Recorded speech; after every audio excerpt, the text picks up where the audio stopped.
Assalamualaikum warahmatullahi wabarakatuh. Kembali lagi di channel saya, channel Dias Lutfi Zakaria. Kali ini kita akan membahas tentang komunikasi pemasaran. Dimulai dari sejarah komunikasi dalam pemasaran. Yang pertama adalah sejarah barter atau sistem barter.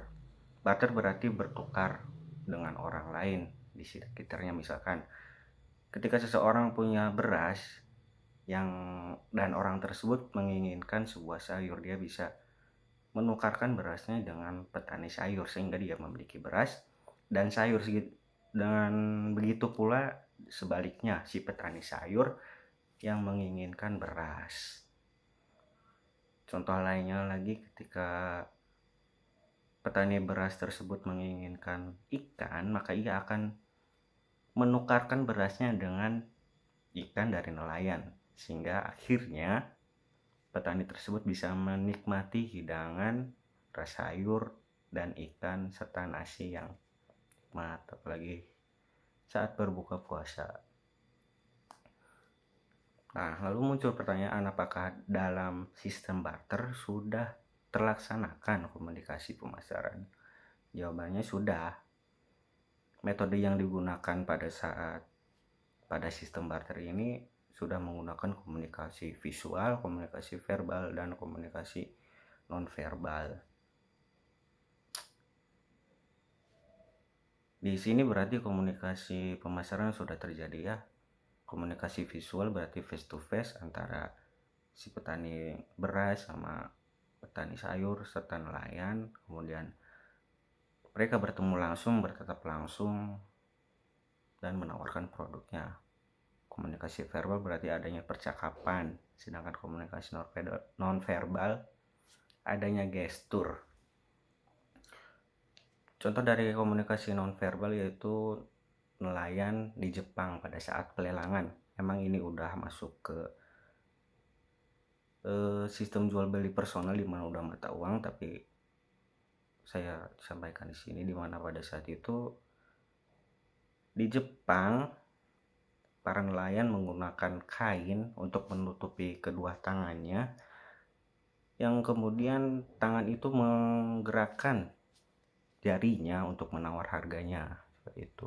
Dan fungsi kain itu untuk menutupi agar orang lain tidak tahu harga yang ditawarkan itu berapa. Selanjutnya ada sistem jual beli personal. Nah, pada masa ini mata uang berupa logam atau emas sudah ada yang digunakan untuk transaksi tukar menukar barang atau jual beli barang. Dalam proses jual beli ini sudah jelas komunikasi verbal, nonverbal, dan visual terjadi.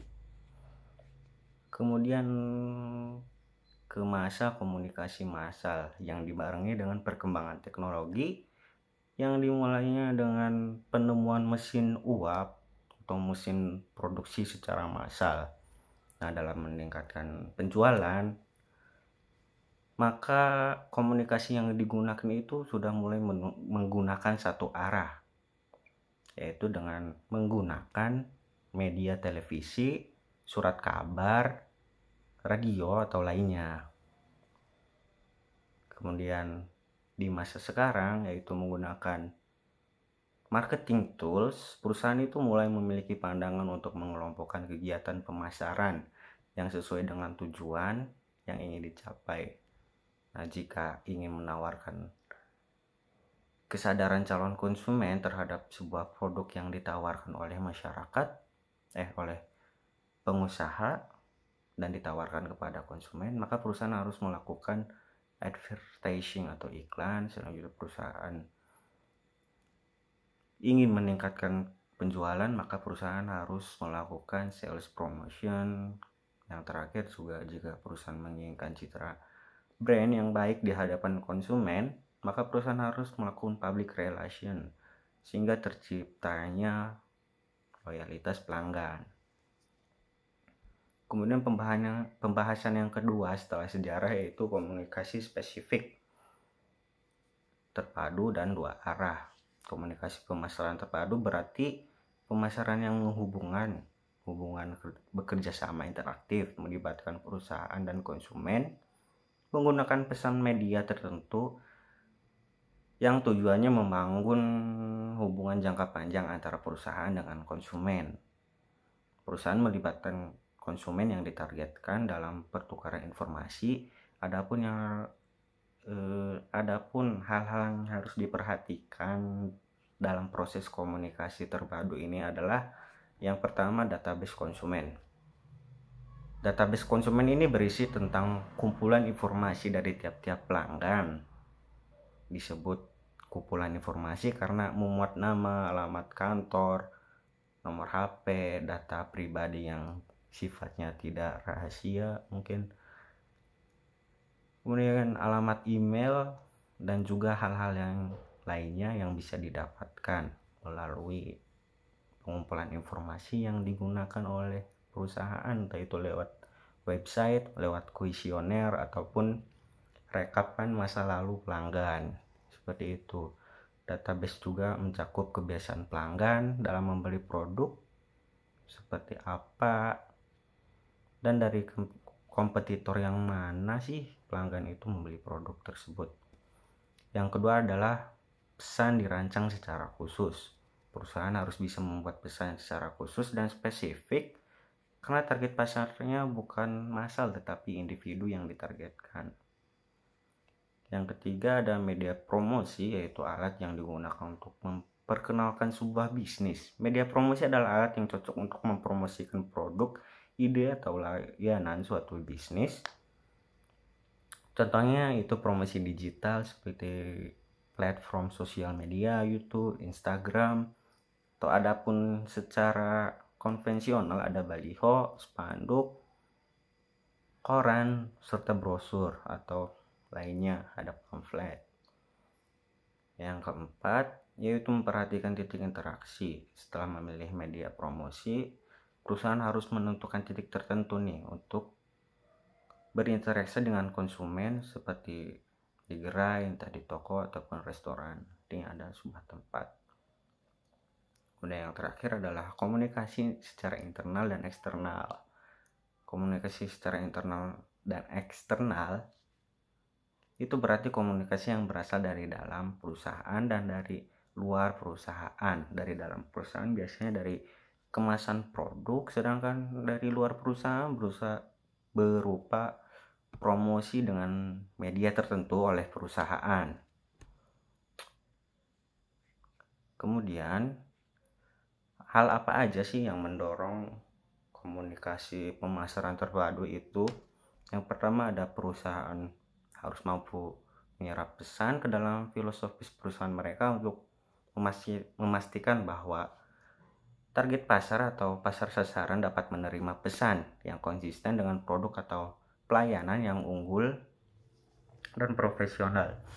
Artinya perusahaan bisa memberikan wawasan tentang produk yang mereka jual kepada konsumen sehingga konsumen tuh berpotensi atau meningkatkan potensi konsumen untuk membeli produk yang dijual perusahaan.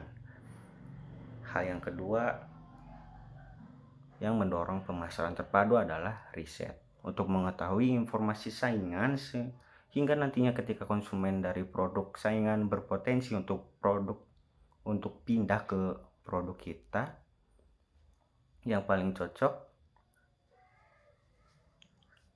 yaitu dengan menggunakan cara komunikasi tertentu yang dirancang dengan sedemikian rupa. Kemudian yang ketiga ada pengembangan basis data, menganalisa database pelanggan untuk mengetahui perilaku konsumen. Yang keempat ada penggunaan internet untuk melakukan feedback atau respon dua arah antara konsumen dengan perusahaan atau penjual. Yang kelima yaitu taktik media yang benar, yaitu melalui analisa terhadap database. Perusahaan dapat mengetahui media mana sih yang paling sering dikunjungi oleh konsumen, entah media digital ataupun secara konvensional.